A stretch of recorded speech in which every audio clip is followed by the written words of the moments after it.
It's Friday, July 29th. Let's talk PlayStation.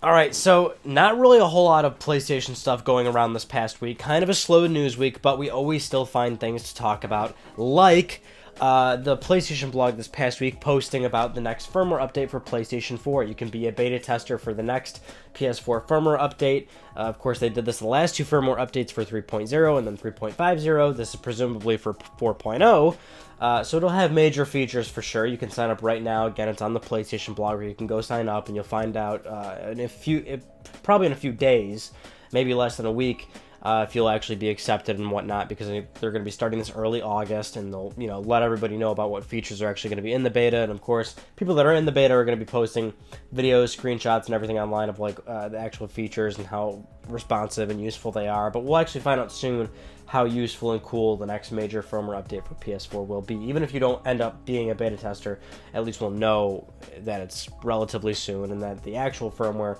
won't be that far off either. Alright, it was confirmed by Game Informer this past week that No Man's Sky for PlayStation 4 is not going to require a PlayStation Plus subscription to actually play the game online, and that's because of the dear nature of the game, which is that when you're playing that game online, you're not necessarily playing with other people. You might randomly run into another player, that's absolutely possible, but because the game is so massive and it's just like one of those mathematical things where running into another player is like statistically very improbable, so it's just like a situation where you're not necessarily playing online in the traditional sense, and therefore you don't need PlayStation Plus to actually play the game and be connected online, which you do need an internet connection to actually play this game. So not like major news, but I guess the one thing that I take away from it, and that's the one thing that not many people do take away from it, is that a lot of the times, especially with Sony and especially with PlayStation Plus, they're not like, I guess lenient's not the word I'm looking for, but there's like certainly a due process for it when it comes to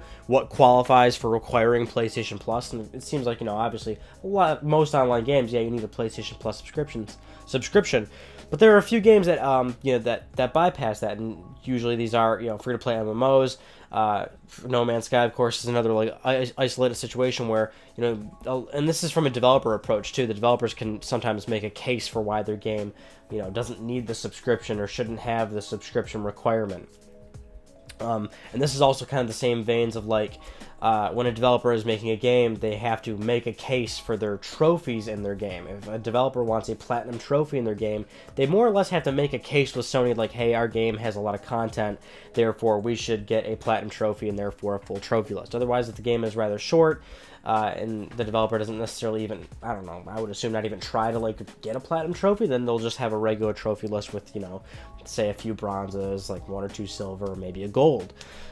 So it's just like one of those due processes within Sony that not many people recognize, but that's certainly a real thing, and it's beneficial for people that want to play No Man's Sky and don't have a Plus subscription. Alright, and for our final news story this past week, kind of a throwback discussion. Well, it's sort of a new discussion now because it just came out, but kind of a throwback, and I love when things like this come up. I love talking about things like this.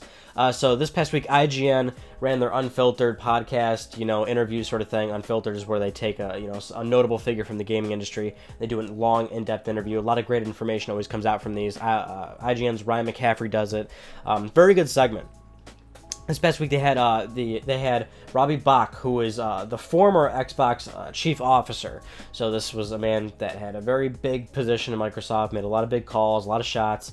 It doesn't work there now, obviously, but he was talking in regards to when Sony initially announced the PlayStation 3's price point, and how we all know back then PlayStation 3 had a $599 price point for the 60 gig model, $499 for the 20 gigabyte model, and of course a lot of consumers opted for the 60 gig, so Sony ultimately just got rid of the 20 gig altogether, so obviously there wasn't even consumer demand for it, but it was a very high priced box.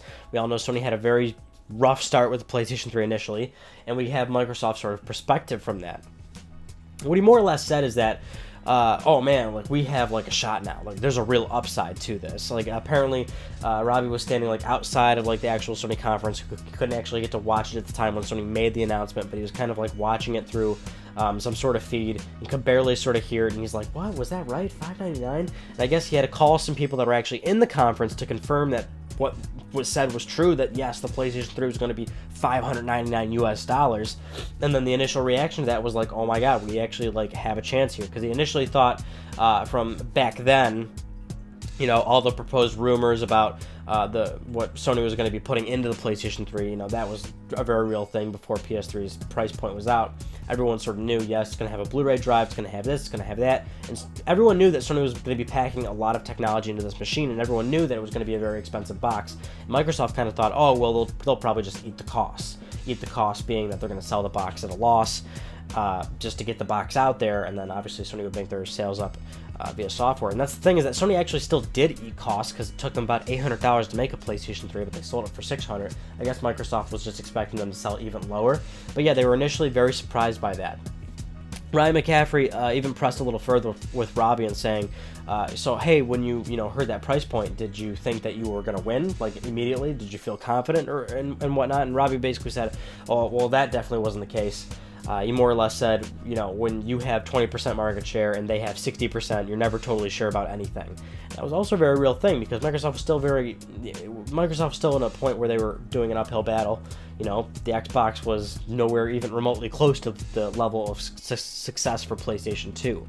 So, and that's kind of like the big sort of turning stone for PlayStation 3, Xbox 360, Microsoft, and Sony, which is that Sony just sucked ass with PlayStation 3 and made a lot of bad decisions, and Microsoft took advantage of that, and that was that very situation right there for Robbie. He said, oh, this is our real upside to this, and that is something that they took advantage of, because we know Microsoft did have that very strong lead for 360.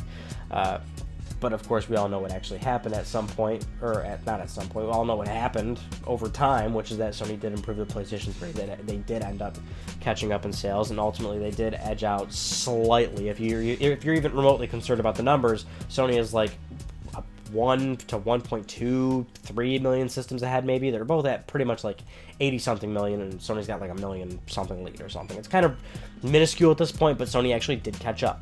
So that is what happened, and there's Microsoft's perspective. Those are just some of the news stories I want to talk about with you guys this week. The Ryan Gaming topic was about objective reviews. When people are reviewing a game, can you actually review it objectively? Kind of step away from your opinion, or even more so the grander scheme of things. Are all game reviews opinions? I mean, what really constitutes right versus wrong, opinion versus fact? Very good conversation. Go ahead and watch that. Keep submitting Ryan on Gaming topics, please. I really need them. If we even want to consider making more Ryan on Gaming videos, we have to keep submitting topics, because I'm just not at all that creative. I need other people to give me some ideas. So please help me out here. I need some help.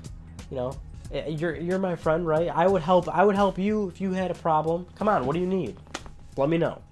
I wouldn't lend you any money. I'm not gonna lend you any money, but I'll do a favor for you. That concludes this week's episode of Let's Talk PlayStation. I'm Ryan Bujnovksy. Thank you all so much for talking with me, and I'll see you guys next Friday.